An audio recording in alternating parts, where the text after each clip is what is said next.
తెలంగాణ సంస్థ సారథి శిల్పక శివ కళాబృందం చేత కళాజాత కార్యక్రమం 99 రోజుల ప్రభుత్వ ప్రణాళికలో భాగంగా ఈరోజు కళాజాత కార్యక్రమం రావడం జరిగింది.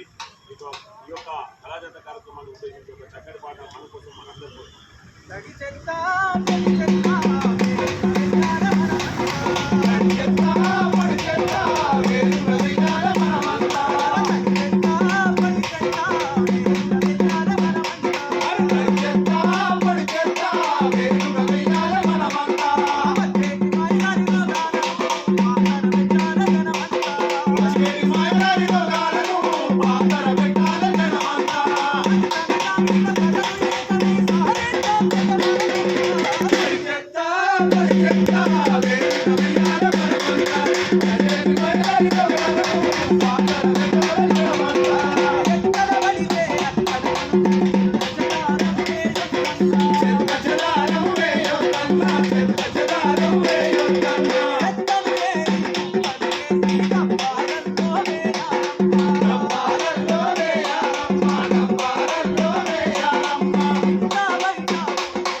you.